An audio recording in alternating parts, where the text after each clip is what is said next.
Hi, my name's Casey Muessigmann. I'm 22-year-old junior at Morningside College. Been through a lot of things, good and bad, and I've learned something from each and every single thing that's happened to me. My family has had a huge impact on me, and without my faith and family, I'd be nowhere near where I am today. My journey to where I am today is best defined as a winding highway. In high school, I was hot, busy doing just about everything. I wrestled, student council president, sang in 3 choirs, jazz choir, show choir, concert choir. Music has pretty much consumed me. Up until the last few years, I always thought of myself as the wrestler who sang. And then in 2008, I came to Morningside, and I decided I wanted to wrestle collegiately, and I failed out. And I went back home, lived with my parents for about another year. Didn't do very well my first semester at junior college.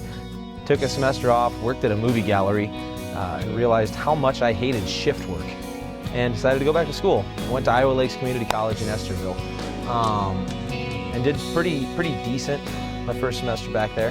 And then I kind of turned a corner. At that point, I weighed 370 pounds. I was massive, I had let myself go, and I wasn't happy with myself. So one Sunday I woke up and said, "Mom, I'm going to church." And after that, everything changed. Once I found my faith, I found myself. Made the dean's list two semesters in a row. Started really feeling like myself again. It really felt like I had unfinished business to take care of. I had something I needed to do, and I felt like Morningside was the one place I could do that. And the one place I owed it to after taking a chance on me coming out of high school.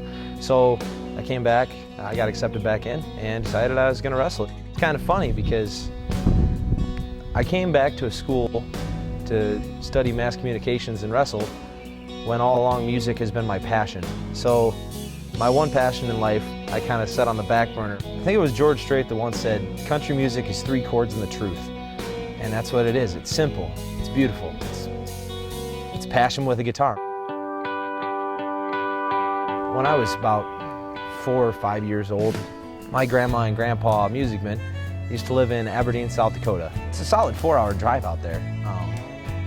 And on the road trips, there really wasn't much else to do but listen to the radio and talk to my parents. And my grandma, Judy, she must have liked my voice or something. She used to make me sing along to old Toby Keith songs. Every time I hear "Should Have Been a Cowboy" or "Does That Blue Moon Ever Shine on You," she's all I can think of. You know, over time, you just fall in love with it. At least I did. Especially when I realized that I had a talent for it. A song can put a smile on your face, and just like my grandma used to, those songs still make me think of her. You got "Sunflowers" and Toby Keith. Those are the 2 things I remember most about my grandma. And when she passed away, the only thing I wanted to do was sing her one last song. I have been blessed with some God-given, awesome family members. I've been blessed with 2 of the best parents anyone could ever imagine. My mom, sweetest woman you'll ever meet. My dad, he's a hard ass. You infuse those 2 together, I got the best of both worlds. When I think about people I look up to, there are two people that have to stick out in my mind. Number 1 is my father. There are a lot of hardworking men out there, and there are a lot of men who bare their soul for their paycheck.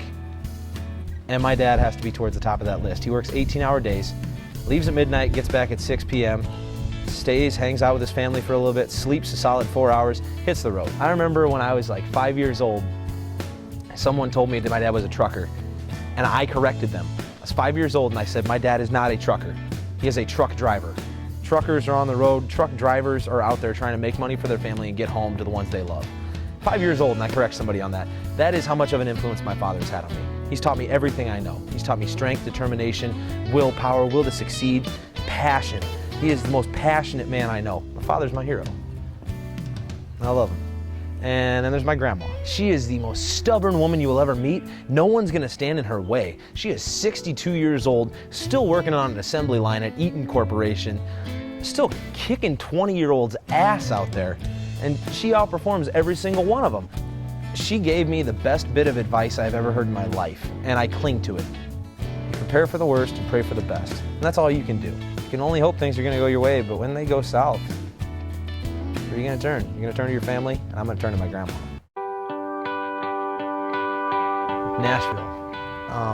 Got an email from an editor of a newspaper in Spencer, Randy Cawthorn, and he said, "Hey man, you need to really go check out the seminar tonight." And so I go, and it's at the public library, and This guy shows up, this Gabriel Farrago, and he's got his Reverend outfit on, and he's really wiry. He's got a personality kind of like mine, where it's just a little bit everywhere.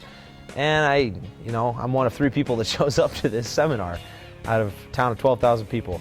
So I start picking his brain and asking him questions. He said, "You're really serious about this, huh?" And I said, "Yes, sir, I am." He says, "Well, then sing for me." And I said, "Right here?" And he says, "Yeah." And I said, "You want me to sing for you in the public library?" And he's like, "If you can't sing for me in the public library, how are you going to sing for me on a stage?" And out of nowhere, I bet you never heard old Marshall Dillon say. No hesitation whatsoever. Just ripped off some Should Have Been a Cowboy by Toby Keith. So I get his number, and he gets mine, and he calls me a few days later and says, "Casey, we would like to invite you down for a recording session." So went through the process, and less than a month later, I was down in Nashville, Tennessee at Omni Sound Studios. We're at a hotel. You can just see the Nashville skyline, and you can just feel the magic. Like, Nashville is country music.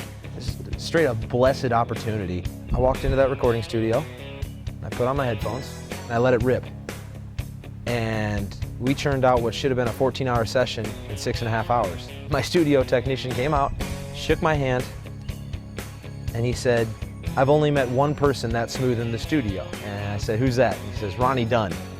He's like, "Yeah, I worked with a lot of people, and that's about the only person I can compare you to." I'm sitting there like, what the hell are you talking about? We got CDs in the mail after a while and released my single to a few radio stations. And the first time I heard my single playing on the radio, I was in my car on my way from class, and I was like, oh my God. And I just got my phone out, and I called my grandma, and I called my mom, called my dad, and everybody's texting me. They're like, "Dude, you're on the radio." And I'm like, "Bro, I know." And it's just freaking madness. And I'm just driving down Grand Avenue in Spencer, like trying not to kill anyone because I can't focus on the road. Just going crazy. Just the support I got from my hometown, just unbelievable. Music's a funny thing because it reaches you in so many different ways. If it sounds good, you're going to hear it on the radio, and then you feel it. Reason, Jason Aldean, every single song connects with a part of me. He's got his redneck side, he's got his wild side. Well, 22-year-old college student. I can tell you about that. But he's also got his other songs. Songs like Back in This Cigarette, Why, Good to Go. Songs that tug on my heartstrings. Display of importance of family and his passion in his music are the exact same way I feel about my music. I look at Toby Keith and Jason Aldean, maybe even a little bit of Luke Bryan. I just love that style of music. Hard-driving country music with a southern twang and soul and the passion of a good R&B song. Like, it's crazy how much country music has developed, and I think it spans over 6 genres now. And every artist who has been willing to take a chance and risk a little bit has influenced me in some way. You know, a lot of people, when they're a junior in college, are past the dreamer stage. I'm not. I want my voice to impact people the way that music has impacted me. I want to be able to stand on a stage somewhere and just belt out every single thing I can and know that it's helping some 17-year-old kid somewhere going through a rough time. Know that it's helping some 32-year-old guy who just lost his job and is fighting to keep his family together. I want some 21-year-old college student to know that it's okay to not know what he wants from his future and to know that following his dream is really the only thing that does matter. I want to put a smile on someone's face. I want to give people a reason to believe. I want to make my dreams come true. The reasons I'm going to succeed are because I have a strong faith, and I have a strong family, and I have a strong belief that I have what it takes. And I'm not going to let anyone stand in my way, especially myself.